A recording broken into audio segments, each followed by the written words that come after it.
Lesson 3.5, dividing rational numbers. Now, we just did multiplication, so now we're going to do division. The thing you got to remember here is the signs, right? The rules stay the same for the signs, whether they're positive or negative. So for instance, if you're multiplying two negatives, right, you would get a positive. If you're dividing two negatives, you get a positive. If the signs are different, whether you're multiplying or dividing, you get a negative. So that doesn't change, which is kind of nice. Now, the only thing you have to remember is when you're dealing with fractions, to divide them, what we do is we turn them into multiplication.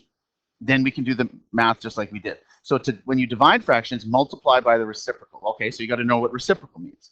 What it means is you take a fraction and you flip it. So for instance, this 2 over 5 right here, right, we're going to flip and it's going to become 5 over 2. Now, you only do it to the second fraction, not the first. So let's look at this example. So negative 3/4 divided by 2 over 5.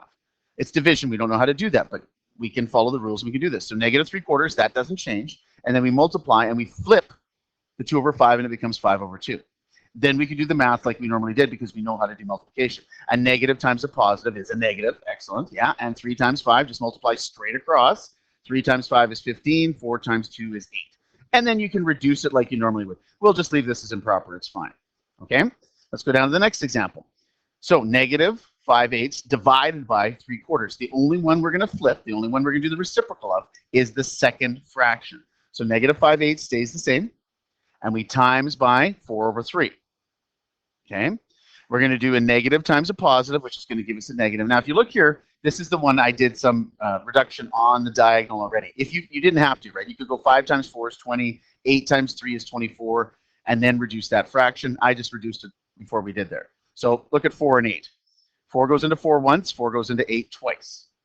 So then we can multiply straight across. 5 times 1 is 5, 2 times 3 is 6. Now, you didn't have to do it that way, right? You could have done 5 times 4 is 20, 8 times 3 is 24, and then reduce that fraction. It still works.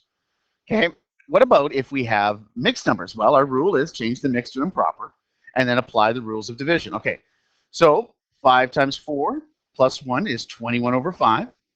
3 times 3 is 9 plus 1 is 10 over 3. The negatives are there, yeah. What's a negative? Yeah, negative and negative. Now, we're dividing.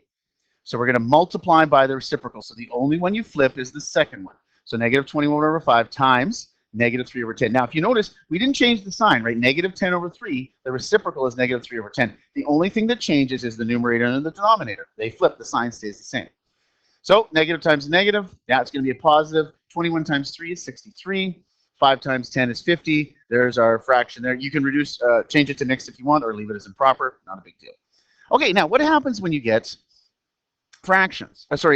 Decimals. Well, it makes no difference. The easiest way is, I mean, you could change these all to fractions, right? 1.38 over 1 and 0.6 over 1. No big deal. Just grab your calculator and do this, right? You know things like a negative divided by a positive should be a negative. Punch 1.38 divided by 0.6 into your calculator, bang, and you'll just get negative 2.3. Okay, so that's dividing rational numbers.